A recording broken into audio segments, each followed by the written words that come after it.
Bueno, si no hay comentarios al respecto, entonces continuemos con nuestro texto de Mahamudra.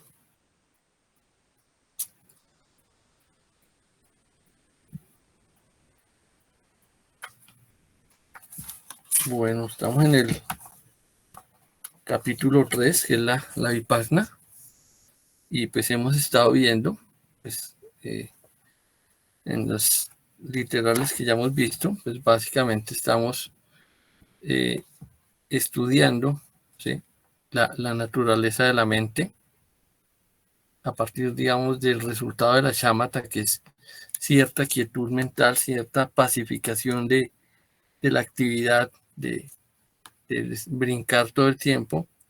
Pues empezamos a reposar en la mente y a empezar a analizarla desde distintos puntos de vista, ¿no? Entonces veíamos pues qué es observar la naturaleza de la mente cuando está quieta o cuando tiene actividad, cuando está en relación con las sensaciones del cuerpo, y así seguimos en estos literales, cada vez analizando más la mente, ¿no? La primera es más como observarla, pero a partir de la observación empieza pues como un cierto análisis de empezar a entender, digamos, cuál es la naturaleza de esa mente que está quieta o que está activa. Entonces el siguiente literal se llama mirar al mismo tiempo la mente quieta y la mente que se mueve, ¿no? Entonces, básicamente todo el estudio de esta Vipassana es poder observar la mente en sus distintas facetas, cuando está quieta, cuando está activa, las dos, y empezar a comparar y a ver qué es lo que es esa mente en esos estados. Entonces Karmapa dice así: una vez más debemos llevar la mente a un estado de claridad pura y vacuidad y mirar su naturaleza. Luego podemos hacer surgir un pensamiento y mirar su naturaleza. Entonces aquí está pues recalcando el título de este capítulo, que es pues a partir de la mente quieta, a la vez empezamos a ver cuando surge un pensamiento, o sea, la mente que se mueve. Debemos considerar si la mente quieta y la mente que se mueve son iguales o diferentes, ¿sí? Entonces, como veíamos, a partir de cierta tranquilidad mental que nos da la shamatha, pues aquí viene un análisis que no es intelectual, pero que obviamente utiliza, digamos, el raciocinio, ¿sí?, el intelecto, pero desde el punto de vista de la experiencia, ¿no? Entonces aquí es mirar cuando la mente está quieta, o sea, cuando podemos estar en un estado de shamatha, donde hay cese de actividad, ¿sí?, pero está esa claridad mental, y cuando surge un pensamiento, si la mente es otra, ¿sí?, si uno podría hablar como de dos tipos de mente, o si es la misma, ¿no? Entonces el tipo de indagaciones que se empieza a dar en la shamatha. Después de mirar, si vemos que son diferentes, ¿en qué se diferencian?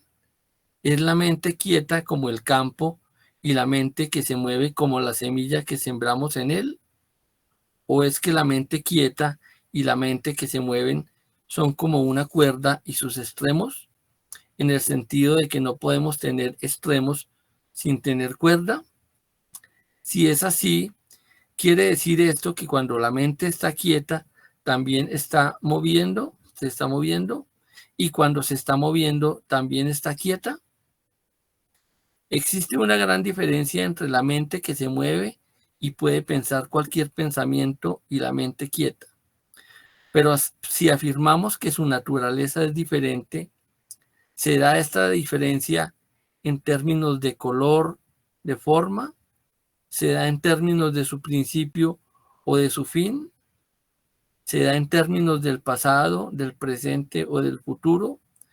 Debemos mirar las diferencias que existen entre la mente quieta y la mente que se mueve. Entonces, pues, nuevamente aquí es empezar a indagar, ¿no? Es realmente empezar a exprimir completamente la experiencia de la mente, en este caso contrastando, digamos, la mente cuando está quieta, cuando no hay actividad, pero obviamente hay claridad, o cuando ya estrictamente está en actividad, o sea, hay algún pensamiento, alguna sensación. Entonces es empezar a indagar y a contrastar estos estados, si son o no son diferentes, y si son diferentes, pues en qué se diferencian, ¿sí? ¿Cuáles serían lo que uno percibiría como diferencias? Entonces la idea es que se empieza este análisis, ¿no?, desde el punto de vista experiencial, porque es mirando la mente a sí misma, ¿no? Cuando a través de la meditación nos damos cuenta de que los pensamientos existen, igualmente nos damos cuenta de que la naturaleza de la mente quieta y de la mente que se mueve es la misma. Entonces aquí Karmapa nos empieza ya a responder, ¿sí?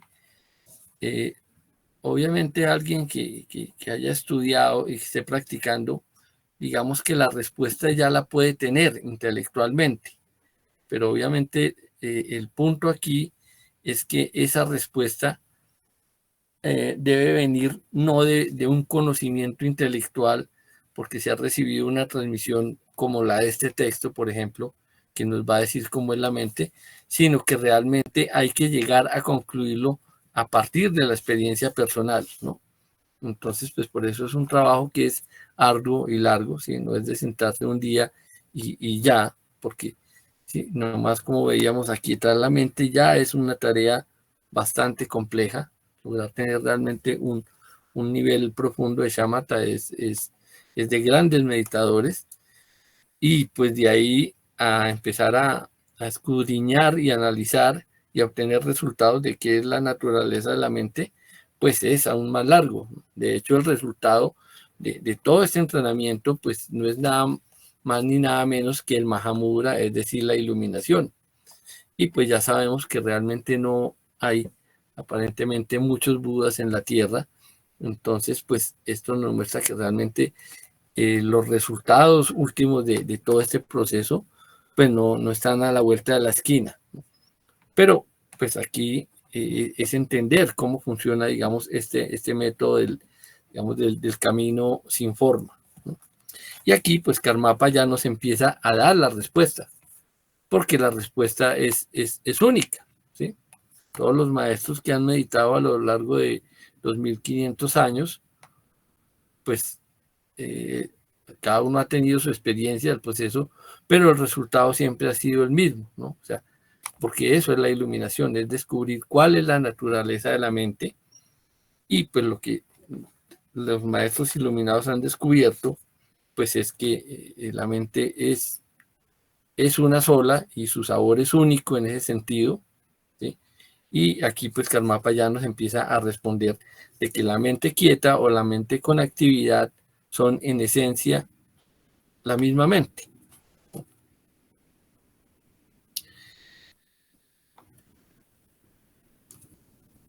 Entonces continúa Karmapa. Bueno, voy a retomar la oración para empatarla con la que seguiste.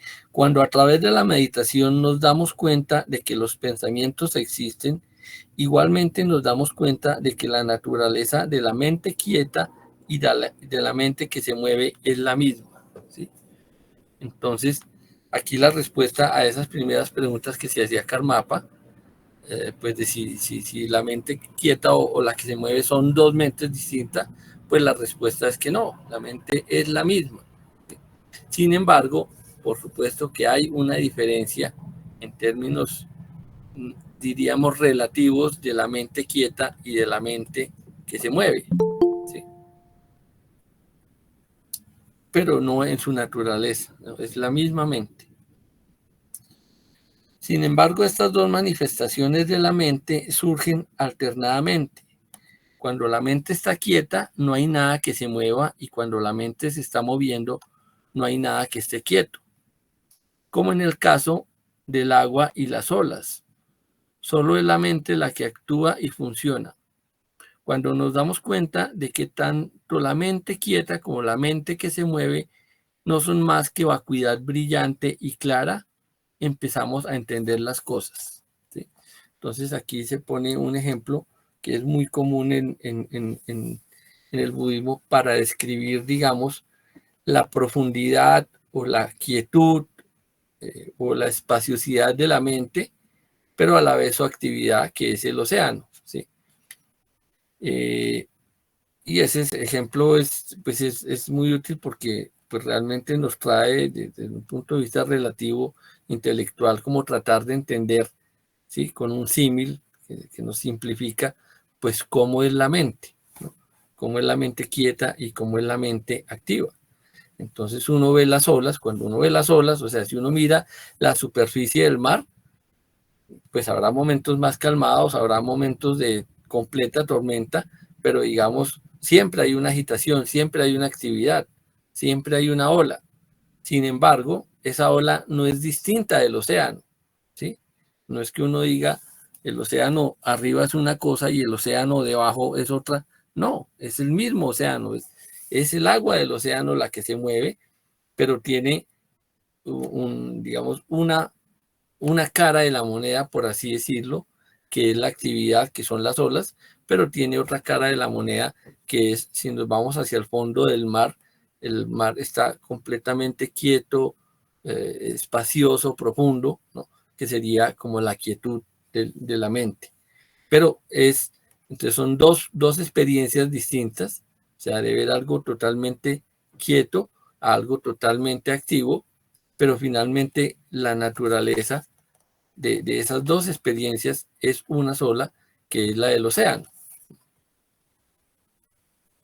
Bueno, cuando en la meditación, bueno, recalquemos esta última parte que dice, cuando nos damos cuenta de que tanto la mente quieta como la mente que se mueve no son más que vacuidad brillante y clara, empezamos a entender las cosas, ¿sí? Esto tiene que ver con las cualidades de la mente. Aquí todo el tiempo finalmente estamos hablando de los kayas, lo que es el dharmakaya y el sambhogakaya principalmente, ¿sí? Que de alguna manera denotan es el dharmakaya, es digamos, es el espacio de la mente, ¿sí? Ese es otro símil que se toma para mostrar, digamos, como la totalidad de la mente en el sentido de que es sin principio, sin fin, es totalmente extensa y en esa medida pues es como ese espacio eh, quieto, ¿sí? En el sentido de que todavía no estamos hablando de la actividad, sino estamos hablando de esa vacuidad, ¿no? De esa espaciosidad, ¿sí? Que cuando hablamos del Dharmakaya, pues estamos hablando del resultado que es la ausencia de miedo porque no es algo creado y en esa medida es algo indestructible, ¿sí? Y cuando hablamos aquí de la brillantez y clara, pues estamos hablando de la clara luz, estamos hablando de la capacidad ya de manifestarse de la mente, esa capacidad de ser consciente de la mente, ¿sí? Porque la mente cuando está quieta, ¿sí? No es que esté muerta, ni que esté privada, ni desmayada, ¿sí? Está completamente consciente, que ese es el tema, digamos que por ejemplo el Lama Ole, desde su visión para sus centros, pues la razón por la que no hacía chamata es pues porque se puede llegar a tener un cierto estado mental de calma, de muy profunda calma, pero digamos opacando la mente, ¿no? Dejándola es como desmayada, pero una persona puede creer que está alcanzando la iluminación y pues realmente se está durmiendo, se está atontando, ¿sí? En el sentido de que hay quietud, pero con completa opacidad, ¿no? Mientras que la idea aquí, ¿no? de ese primer estado de la chamata es lograr, digamos, quitar la actividad, pero no la claridad de la mente, no la capacidad de ser consciente, ¿sí? Entonces, esa claridad de la mente es lo que es el Sambhogakaya, que es cuando la mente desde ese mismo espacio se manifiesta completamente radiante y es la que permite toda clase de actividades y de experiencias, es lo que se crea mundos y universos. Bueno, continúa Karmapa. Cuando en la meditación tomamos un pensamiento para interrogarlo, ¿Se disuelve el pensamiento en el vacío o desaparece y en su lugar surge el vacío? ¿O es que el pensamiento es el vacío mismo? Si pensamos que el pensamiento se disuelve en el vacío o que el pensamiento desaparece y es reemplazado por el vacío, entonces debemos consultar a nuestro gurú para que nos guíe y nos ayude a ver cómo son las cosas realmente. Los caminos para mirar la naturaleza de la mente pueden recorrerse de varias maneras. Segundito.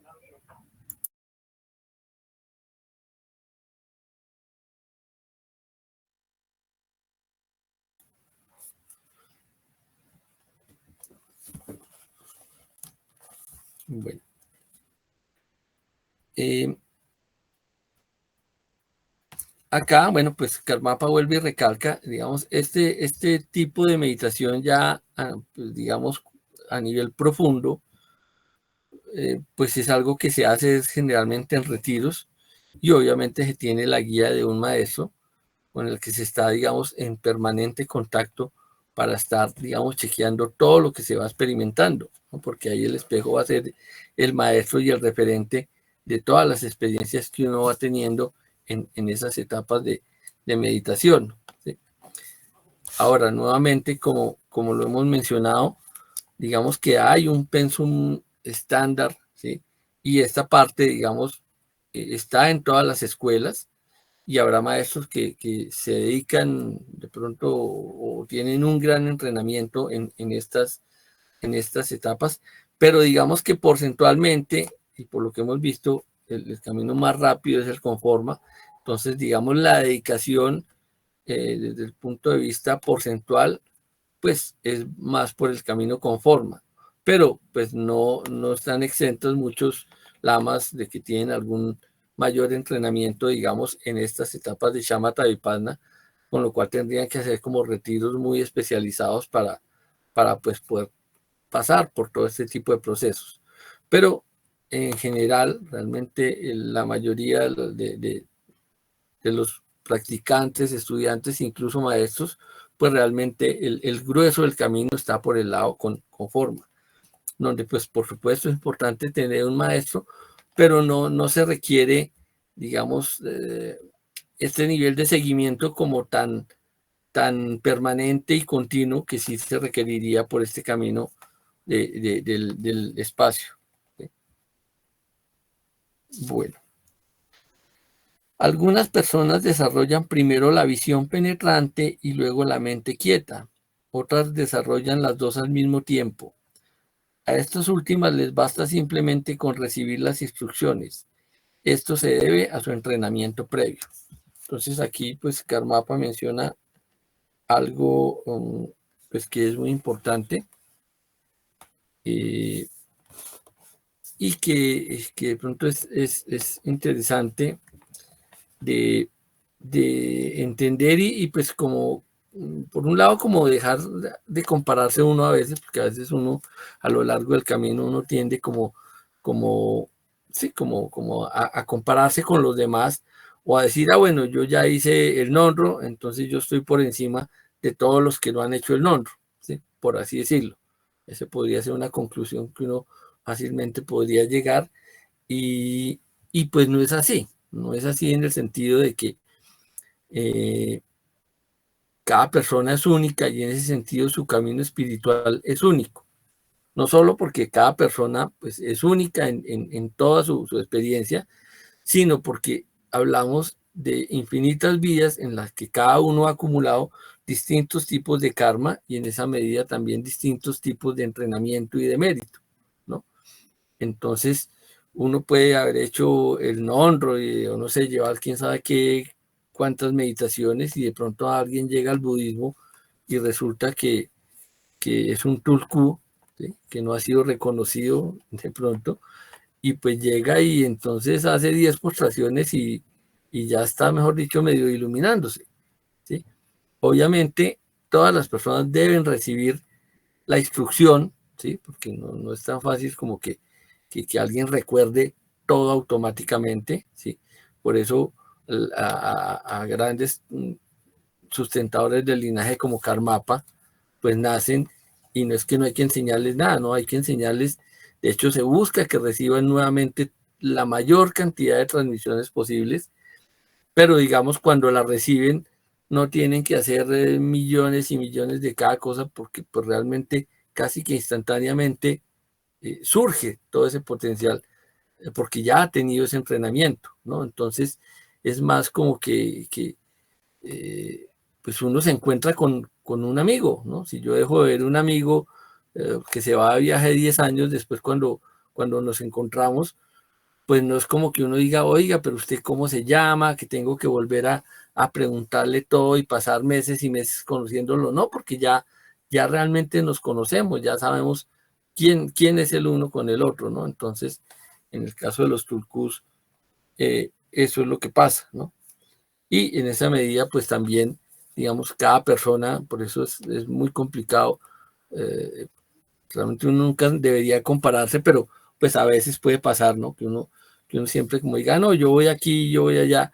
Eso no indica necesariamente un nivel espiritual X o Y. Obviamente sí indica un entrenamiento. Si una persona ha hecho y ha recibido tales cosas, pues las sabe, mientras que el que no, pues no las sabe, pero no implica eso, digamos que necesariamente el que en esta vida alguien haya hecho más sea más desarrollado espiritualmente que otra persona. ¿Sí? Bueno, aquellos que progresan gradualmente desarrollan la visión penetrante y la quietud mental en etapas. La explicación que se da aquí es para este tipo de personas y el gurú solo debe proporcionárselas una vez que ha evaluado sus experiencias. Entonces, es un poquito de eso, ¿no? O sea, obviamente aquí se está mostrando como todo el paso a paso, ¿sí? De entrenamiento hasta, pues partiendo de la ignorancia o de la confusión hasta la iluminación. Cuando tenemos tulkus o seres que realmente ya son budas, pues la situación es distinta porque en el momento en que el lama les muestra la naturaleza de la mente, pues casi que, o sea, ya surge completamente la iluminación. Entonces ahí realmente no hay tanto como un paso a paso. Bueno, cuando estamos mirando la mente, debemos actuar como un niño que mira las pinturas en un templo. Aquí, pues esto es como haciendo referencia o sea, un niño es curioso, es inquieto por naturaleza, ¿sí? Porque precisamente está conociendo el mundo, ¿sí? Cuando uno ya ha ido a un museo y uno ya ha visto 10 veces las pinturas, pues uno llega y, sí, es bonita, pero uno ya sabe que aquí está esta, que aquí está. Entonces, pues uno pues, no es como esa actitud de total curiosidad, de total interés, porque uno ya sabe lo que hay. Pero un niño sí es por naturaleza curioso, sobre todo con cosas nuevas, porque precisamente está descubriendo el mundo y quiere saber, ¿no? Que cuando ve algo dice, ¿esto qué es? ¿Por qué es así? ¿Por qué está aquí? ¿Sí? Quiere saberlo e indagar todo, y así pues es la vipassana, ¿no? La vipassana es realmente un entrenamiento, una tarea de poder escudriñar, de poder esculcar la mente, de cogerla, doblarla, partirla, pararse boca arriba, boca abajo, mirarla desde un lado, desde el otro, con gafas, sin gafas, con lupa, sin lupa, ¿sí? Para poder ver todas las posibilidades y poder descubrir qué es realmente esa mente, ¿no? Debemos ejercitarnos en esta práctica dejando de lado la pereza, ¿sí? Obviamente la pereza sería la muerte en la vipassana, porque pues si nos quedamos ahí como, pues sencillamente nos enchonchamos, nos atontamos y pues realmente no vamos a tener resultados, ¿no? Aquí la actitud debe ser todo lo contrario, como la de un niño, de alguien totalmente curioso, ¿no? Totalmente intrigado por mirar todas las opciones y posibilidades de la mente. Debemos apartarnos de las obsesiones compulsivas y no tener expectativas, las cuales queremos que se cumplan sin practicar, ¿sí? Es decir, debemos ser curiosos, pero obviamente hay que dejar el ego de lado, ¿sí? Hay curiosidad, pero sin ego. O sea, no meterle el ego, que ya el ego siempre va con teorías, con metas, con respuestas, ¿no? Entonces, no, es que tengo que ver que es vacía. No, vamos a verla. Si no vemos que es vacía, pues eso es lo que tendremos que decirle al maestro. No, yo no veo que sea vacía, y pues ahí empieza el maestro cómo nos va a ir, digamos, guiando de manera que logremos ver que sí es vacía. Porque en este caso, pues la respuesta es, no está viendo la mente tal cual es, sino desde algún lado erróneo. Entonces, pues ahí es donde hay que empezar a seguir indagando y a seguir curioseando. Es necesario que desarrollemos la mente de renunciante y amemos con respeto a nuestro gurú, ¿sí? Ahí pues obviamente es fundamental tener la total confianza en el maestro, porque pues si yo no creo lo que el maestro me dice o las indicaciones, pues obviamente eso mata cualquier chance de crecimiento, ¿sí? Obviamente aquí uno está hablando de uno de sus lamas raíces con los cuales uno tiene total confianza y apertura para que realmente pues puedan pelechar las cosas, ¿no?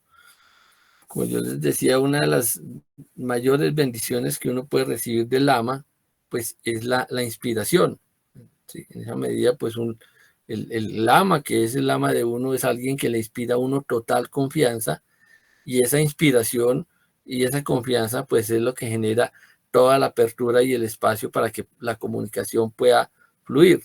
Si no es así, pues sencillamente no tiene caso. O sea, ese no es ese el estudiante para ese maestro, ni ese es el maestro para ese estudiante. Debemos hacer que nuestra atención se afine y practicar sin tener en cuenta las preocupaciones o las expectativas, ¿no?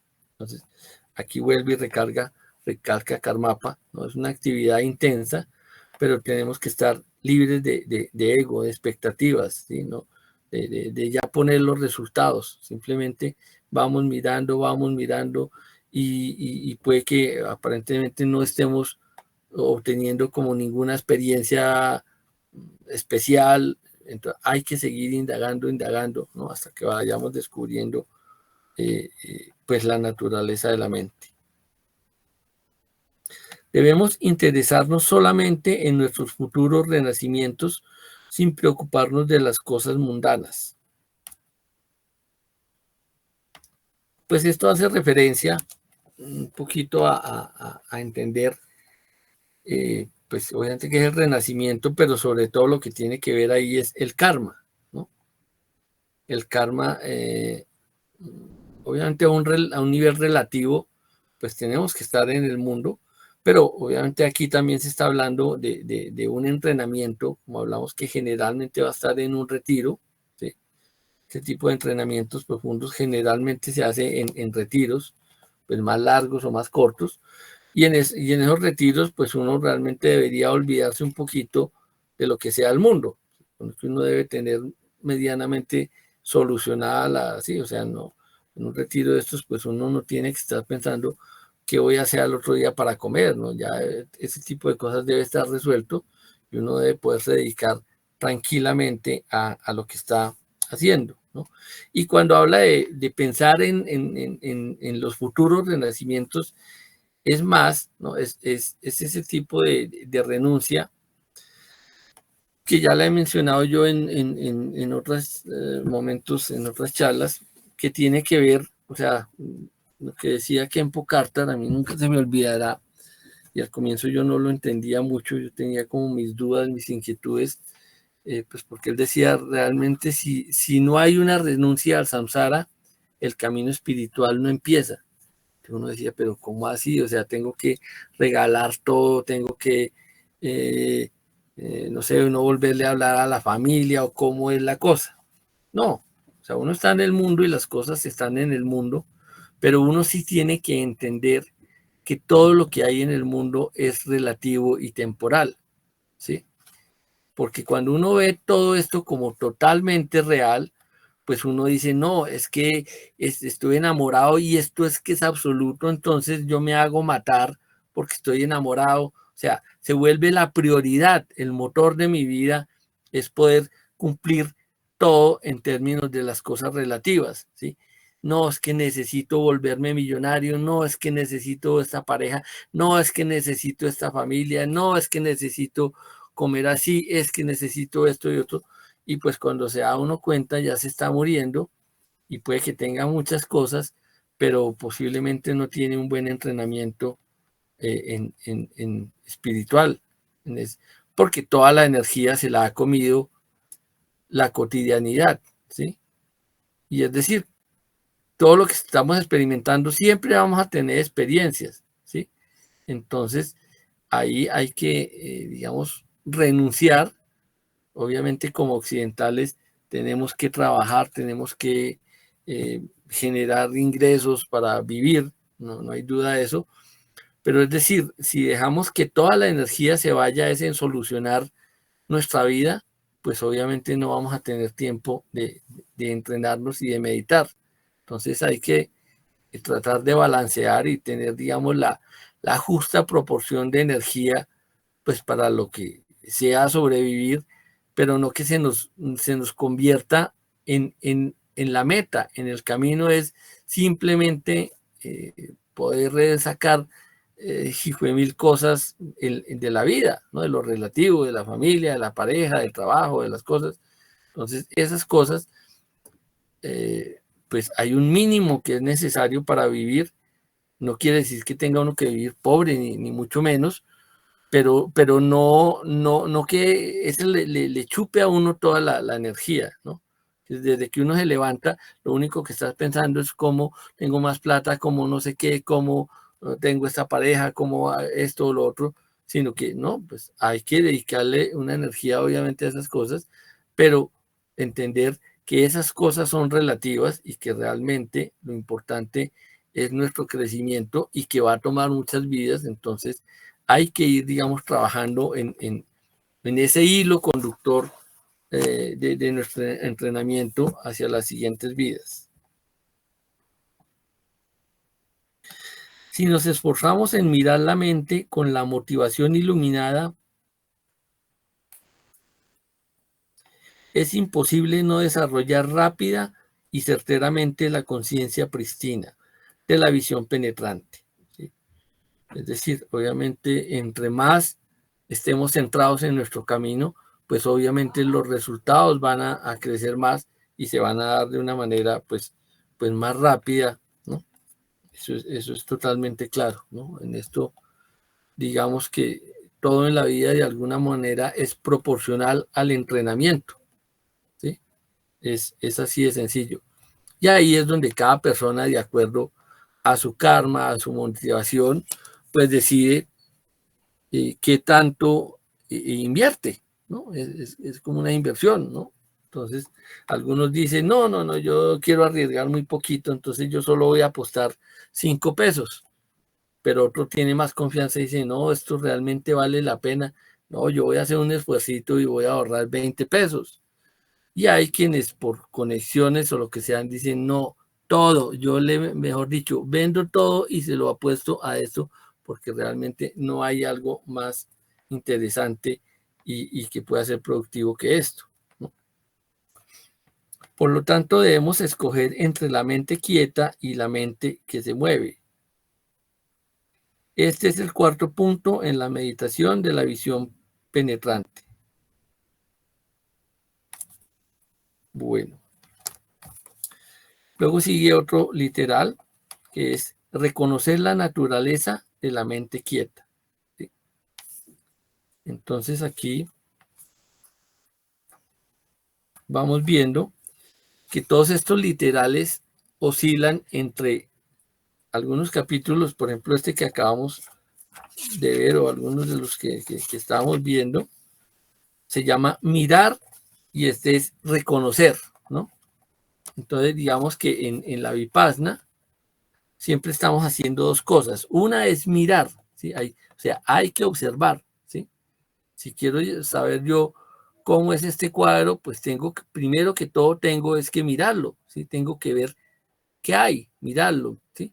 Y una vez que ya lo miro, que yo digo, ah, sí, aquí está un señor, aquí hay un caballo, aquí hay un paisaje, pues yo empiezo ya a analizar, a escudriñar, a desbaratar, a llegar a la minucia de qué es lo que hay en ese cuadro, de por qué hay eso, de qué colores tiene, de cómo está constituido, ¿sí? Ya viene el análisis, ¿no? Entonces, aquí este siguiente título es Reconocer la naturaleza de la mente quieta. Entonces dice así Karmapa: si hemos mirado la naturaleza de la mente quieta de acuerdo con las enseñanzas orales, no hay necesidad de que nuestro gurú nos ayude a reconocerla. O sea, es un proceso, pero cuando ya la vemos, pues ya la reconocemos, ¿sí? Y pues sobra decir que obviamente la función del maestro es de guiar, ¿sí? Pero la experiencia siempre es propia, ¿sí? Es decir, no es que alguien lo ilumine a uno, ¿sí? Le muestran a uno si uno está atascado o si se está desviando, pues lo enderezan para que uno siga por la ruta, pero el que se ilumina es uno. La experiencia es propia, ¿sí? Y en esa medida uno podría decir que son infinidad de iluminaciones, ¿sí? Pero lo que pasa es que todos los que se han iluminado han llegado a la misma conclusión, ¿sí? Es decir, el resultado final es el mismo, pero obviamente la iluminación es totalmente personal.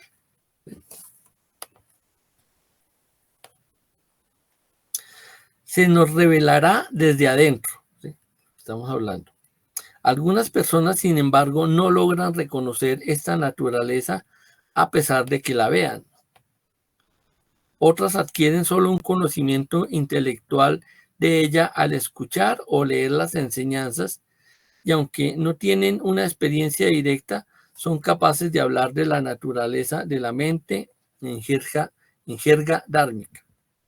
El gurú debe ser capaz de diferenciar este tipo de personas, y el discípulo, por su parte, debe ser extremadamente sincero cuando describa sus experiencias. Eso es un poco también lo que veníamos hablando, ¿sí? La experiencia de la iluminación, o sea, el que se ilumina es uno, y la función del maestro, pues no es iluminarlo, porque nadie lo puede iluminar a uno, ¿sí? Es un descubrimiento que uno hace, ¿sí? Pero el maestro, pues lo que hace es guiarlo a uno para que llegue a ese descubrimiento, ¿sí? Y pues acá se menciona lo que estábamos hablando, ¿sí? Uno a través digamos, de la parte de estudio, de la parte netamente intelectual, pues uno puede tener un gran conocimiento y puede transmitirlo, ¿sí? De hecho, es un poquito lo que pasa, casi, diríamos, casi que en gran número de cursos de budismo, ¿sí? O sea, tenemos cientos de lamas, cientos de kempos, ¿sí? Y volvemos, ¿cuál es la realización de cada uno de esos? Pues será distinta. Si hablamos de Karmapa, pues estamos hablando de un Buda. Personalmente no tengo duda alguna de que es un Buda. Entonces, cuando Karmapa da un curso de estos, por así decirlo, pues él está transmitiendo la iluminación, en el sentido de que está hablando desde la experiencia de la iluminación. Posiblemente si hablamos de un curso de un Kempo, ¿sí? Posiblemente no esté iluminado, sin embargo, posiblemente nos va a dar enseñanzas profundísimas de este o de cualquier texto más profundo donde se hable de todos los tipos, niveles de vacuidad ¿sí? Y la explicación va a ser genuina, ¿sí? No quiere decir que esté mal dada, solo que está hablando más desde el conocimiento intelectual que seguramente desde de la experiencia directa de lo que está hablando, ¿sí? Ahí, obviamente, pues uno no sabe cuál es la realización de cada maestro, y en esa medida, pues no es tan sencillo decir. Obviamente, entre más un lama tenga un gran reconocimiento por parte de algún Buda como Karmapa, pues seguramente indicará que esa persona pues está hablando cada vez más desde la experiencia y no desde el intelecto. ¿Sí? Es algo que aquí Karmapa pues deja completamente claro, ¿no? Pero muestra que todos son parte, digamos, de estudiantes en su entrenamiento y en su camino hacia la iluminación, ¿no? Entonces, pues, obviamente si alguien es un gran estudioso, ¿sí? Como es el caso de los Kempos, que el Kempo es un, no sé si todos sepan que es un Kempo, pero pues sería como que uno hace la primaria, el bachillerato, la universidad y después hace un doctorado en filosofía budista, ¿sí? Todo un gran entrenamiento, digamos, como el máximo entrenamiento intelectual en el budismo, pues en nuestra escuela, ¿sí? Y ahí, o sea, yo, por ejemplo, ese ya es como, bueno, saliéndonos un poquito del texto, pero ya como desde el punto de vista relativo, ¿sí? Yo he conocido varios Kempos y en alguna época estuvo como de moda en los centros Camino del Diamante, como no traían lamas, ¿sí? Sobre todo aquí a Occidente, sino entonces empezaron a traer más Kempos, ¿sí? Y seguramente a El Salvador también en algún momento dado fueron varios Kempos, ¿sí? Eh, no digo, vuelve y juega, cada Kempo es un mundo y cada uno tendrá un entrenamiento. Por supuesto, todos han hecho alguna meditación, ¿sí? Algún nivel de entrenamiento meditativo, pero digamos que el gran porcentaje de entrenamiento de un Kempo, pues ha sido es intelectual, porque pues es como, te tiene que estudiar todo el día, ¿no? Entonces dele y estudie, y años y años y años, ¿sí? Entonces mi experiencia con los Kempos no, en general no fue muy grata, ¿sí? La mayoría primero están muy metidos en una cantidad de textos que si no se contextualizan, digamos, en un marco occidental, pues se vuelve pues como unos cuentos mitológicos que nadie cree y nadie entiende, ¿sí? Entonces mi experiencia con muchos de estos tiempos fue que realmente al final terminaba uno agotado tratando de entender alguna cosa y realmente como que no sacaba uno mucho provecho porque muchos eran muy ortodoxos y muy tradicionales, ¿sí? No tenían como tanta experiencia para poder contextualizar las cosas en Occidente. Entonces, pues como que al final no había como gran provecho, ¿sí? En cambio, tengo la experiencia de mi primer lama raíz, de Khenpo Karthar Rinpoche, ¿sí? Entonces, como el nombre completo lo dice, era un Khenpo, pero era un Rinpoche. Era un Khenpo porque había cumplido su estudio, ¿sí? Su doctorado en filosofía budista, pero era un Rinpoche porque era alguien que no solo había hecho el retiro de 3 años, sino que había pasado muchos años dedicado completamente a la meditación.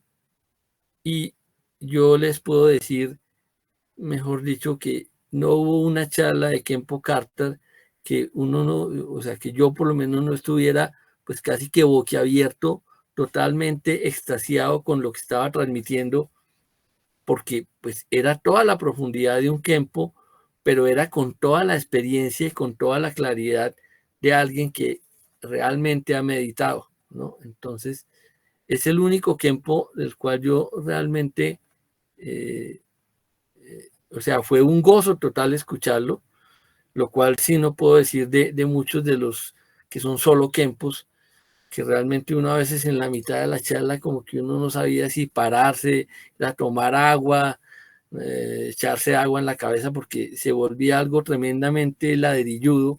Obviamente muchos textos budistas son ladrilludos, ¿no? Por ejemplo, cuando vimos la joya ornamental, una de las razones por la que no la hicimos como este texto de Mahamudra, que lo estamos leyendo literal, ¿sí?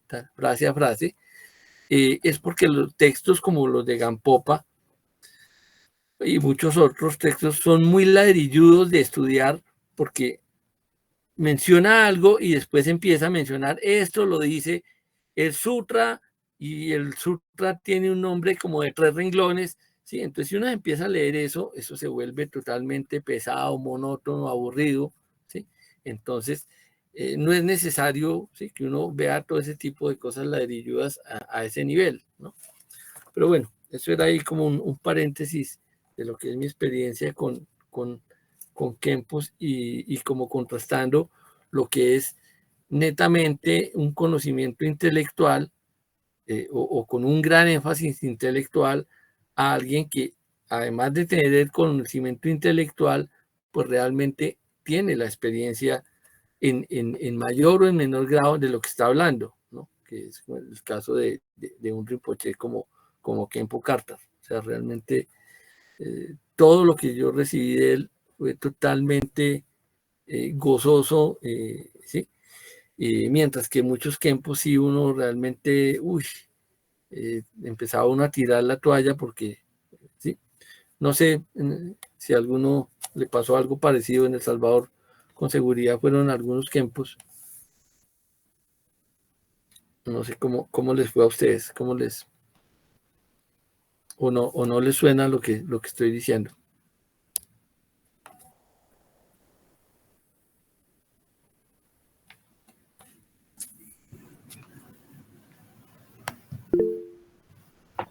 Pelita.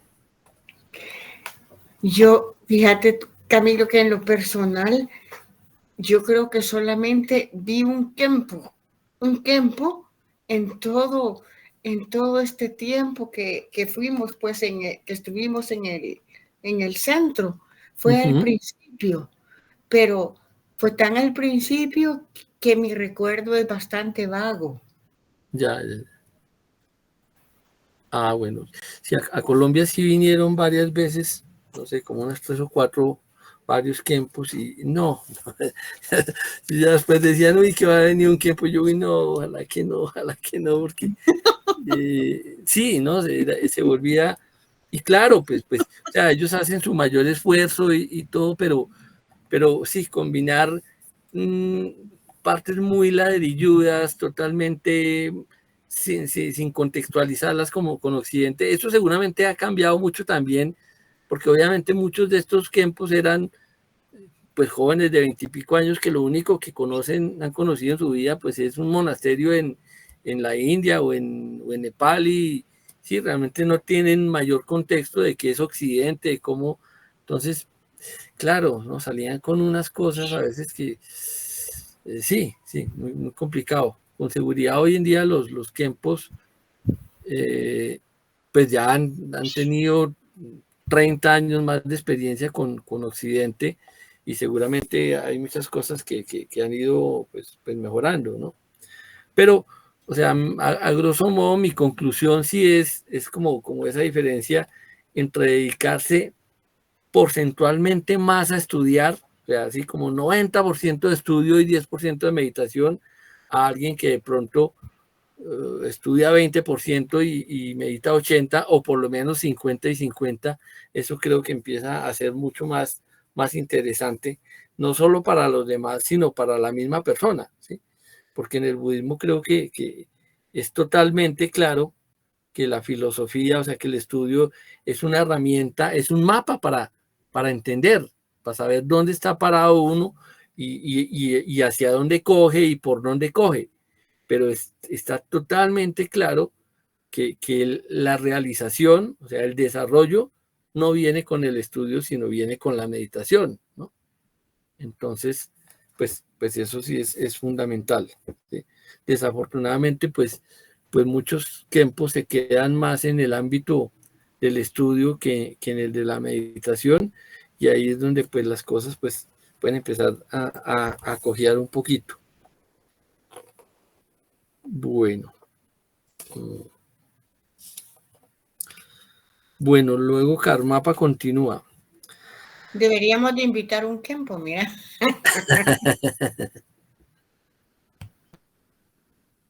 Ya va a comenzar a decir, uy, que no. No, yo, pues... Quien debe de recordar nombres es el doctor Zúñiga, porque él tiene una memoria infinita. Yo, algún nombre me suena como el Khenpo Sultrin Sampo creo que era, pero él podría dar fe. no yo.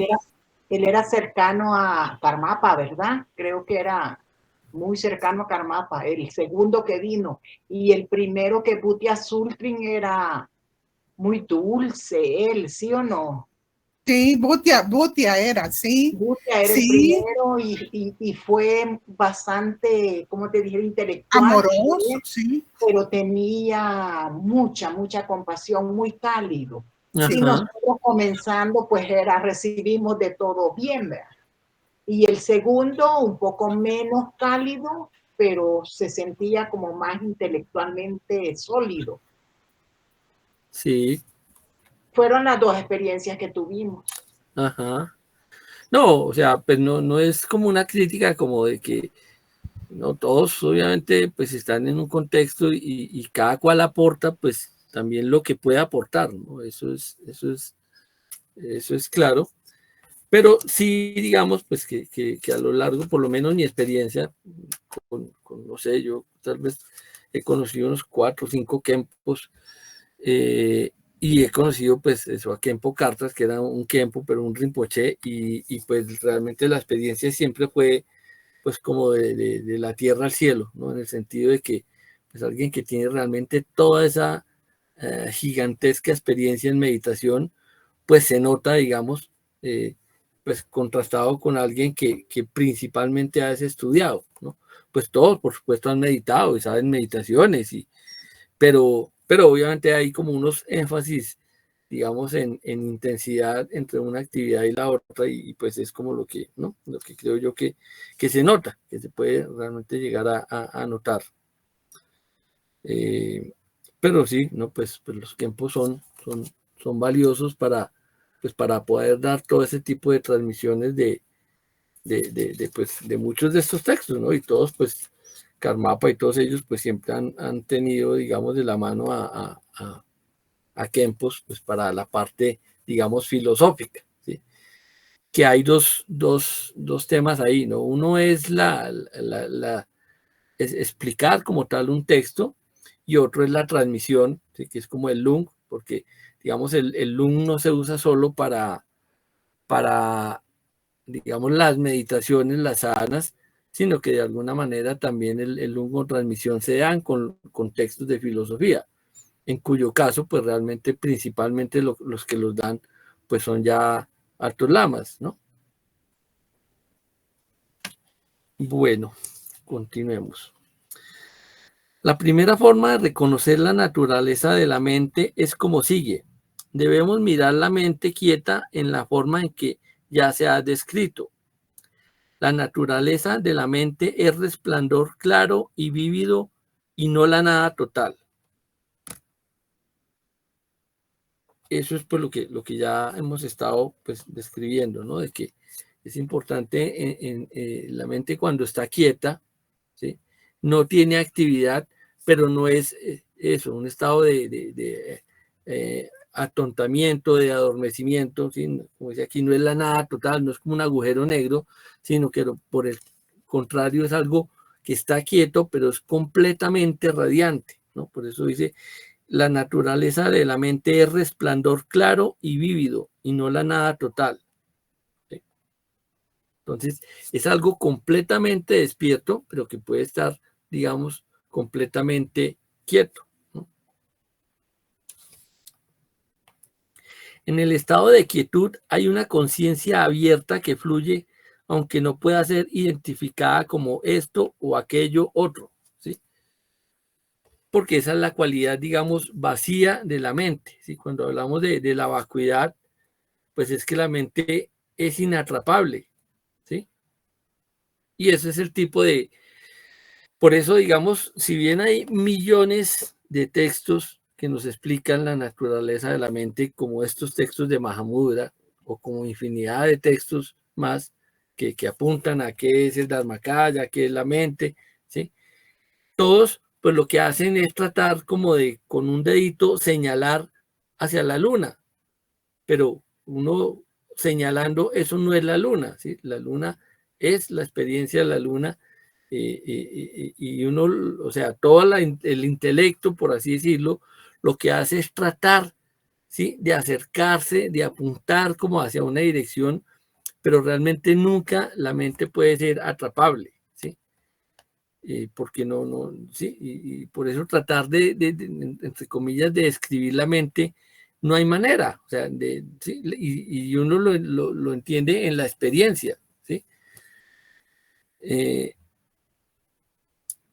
Todos podemos hablar, por ejemplo, del amor, ¿sí? Y uno dice, uy, el amor, sí, estoy enamorado, y todos sabemos qué es estar enamorado, y hacemos carticas con corazones, sí, podemos tener muchas referencias de qué es el amor, y hablamos de que siento algo en el estómago, y una cantidad de cosas, ¿sí? Y seguramente uno coge un diccionario y podremos ver cuál es la definición de amor, ¿sí?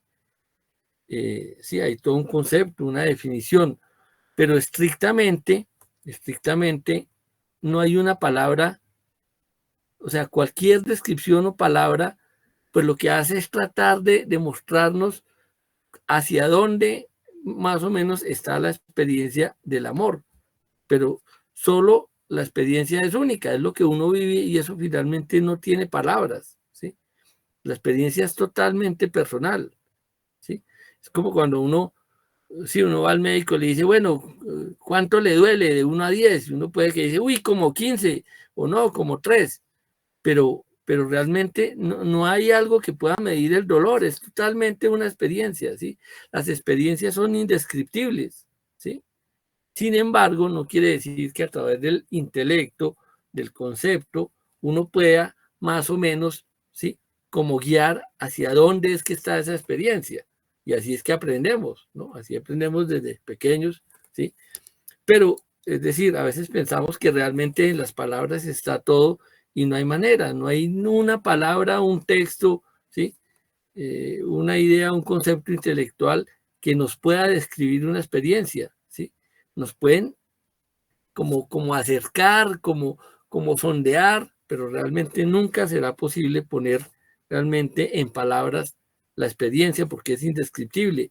Y en esa medida la mente nunca es atrapable, nunca podremos coger y como meterla en un concepto, ¿sí? No podemos decir de ella que tiene tal forma o color. No podemos expresarla con palabras o decir que es de esta forma o de esta otra. Ahí sigue Karmapa recalcando eso, ¿no? O sea, la experiencia de la naturaleza de la mente solo se puede a través de la experiencia, ¿sí? Todos los textos nos hablan de la iluminación y podemos sentarnos y decir qué es la iluminación, pero eso está a años luz de experimentar la iluminación, ¿sí?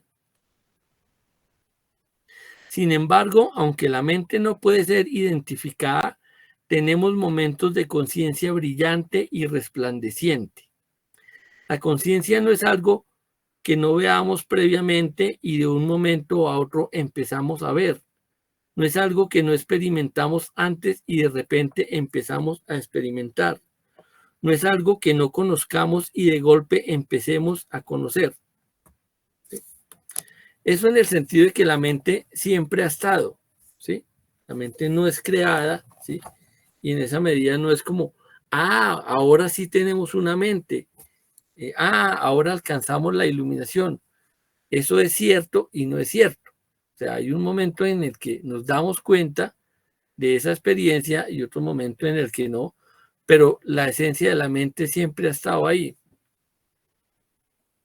Hay un texto de Chogyam Trungpa que se llama Camino sin meta, y ese título hace un poquito de referencia como a esto que se está hablando acá. Es interesante porque uno dice camino sin meta, pues cuando uno empieza un camino, o sea, dice, yo voy a coger por acá, pues lo que todos esperamos es que vamos a llegar a algún lugar, a una meta. Entonces, cuando a uno le dicen que uno está haciendo un camino y que uno no va a llegar a ningún lado, o sea, no hay una meta, pues eso es como contradictorio y poco esperado, o sea, como que uno diría, pero entonces, ¿para qué hago el camino? O sea, pero a lo que hace referencia Trungpa con este texto, con este título de un texto, ¿sí?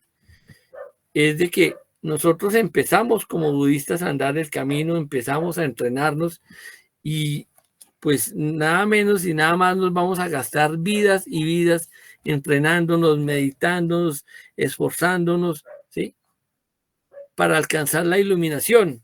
Pero cuando descubrimos la iluminación, porque es un descubrimiento, pues lo que vemos es que nunca nos hemos movido. Nunca nos hemos movido porque siempre hemos sido iluminados. O sea, siempre hemos sido un Buda, ¿no? Entonces, es un poquito chistoso. Pero si uno no hace el camino, pues no se da cuenta de que es un Buda, ¿no? Bueno. Sin embargo, desde lo más profundo del corazón debemos saber que la mente no es algo que se pueda señalar o de lo que se pueda decir que es así o asá, ¿sí? Entonces, pues, todas las indicaciones, las enseñanzas intelectuales, pues nos tratan de generar como un entorno para que simplemente a través de la práctica descubramos qué es la mente, porque como tal no hay manera de llegar, o sea, uno no se ilumina intelectualmente, ¿sí? Si solamente tenemos un entendimiento intelectual de la vacuidad, no nos será posible progresar, ¿sí? Entonces, o sea, el intelecto pues nos da un mapa, una herramienta, pero es eso, yo me compro ahorita un mapa de París, pero si no viajo a París y empiezo a recorrer París, pues el mapa pues no es estar en París, ¿no? Y ahí pues uno puede ver videos incluso, ¿no? Hoy en día ya tenemos la tecnología para ver videos, ¿sí? Recorrer las calles de París y uno podría, o sea, sentarse un año a mirar todas las calles de París y no, yo conozco París perfectamente. Y sí, pues sabe cómo es París, ¿sí?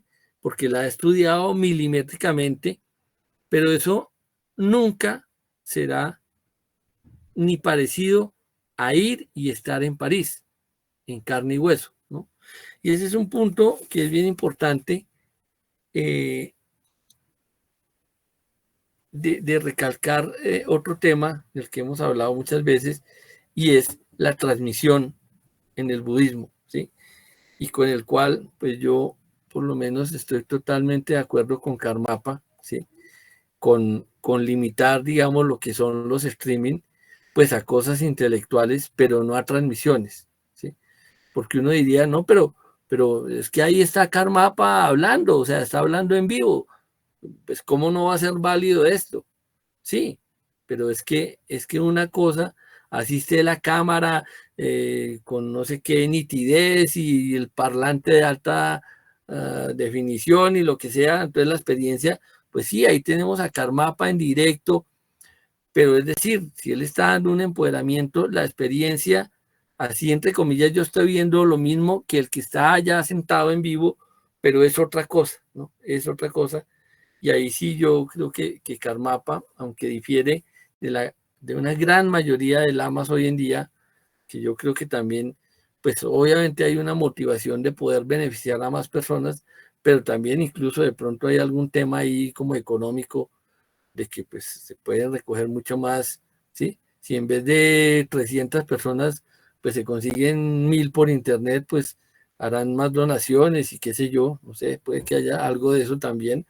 Pero es decir, por eso en el budismo la transmisión viva es fundamental, ¿sí?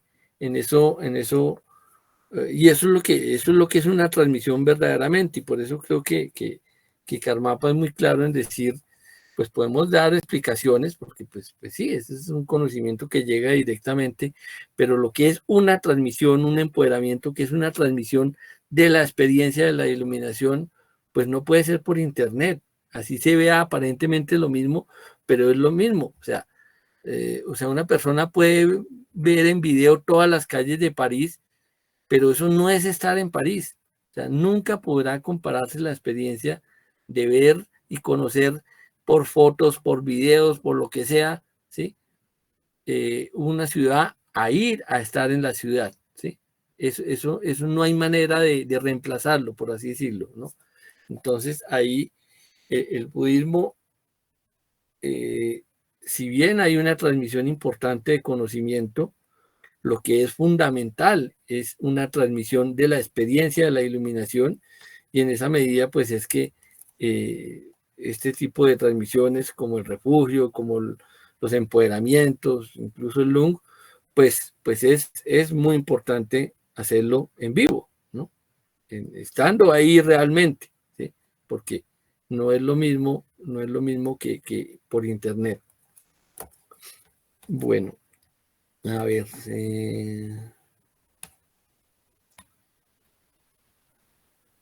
Bueno, si solamente tenemos un entendimiento intelectual de la vacuidad, no nos será posible progresar. Este entendimiento por sí solo no sirve para nada, ¿sí? Ahí Karmapa lo dice totalmente claro. Por sí solo no sirve para nada. O sea, en conjunto con la meditación, pues ese es el camino a la iluminación. Porque meditar también como sin ningún tipo de guía, de contexto, de mapa, pues también termina uno fácilmente perdido. Pero es decir, solo estudiar no nos ilumina. No hay manera de iluminarse. Pero si la realización nos ha llegado desde adentro a través de la práctica meditacional, entonces quiere decir que tenemos una visión penetrante en la naturaleza de la mente quieta. No hay manera de ver la naturaleza de la mente más que meditando. Karmapa vuelve y resalta lo que hemos estado diciendo.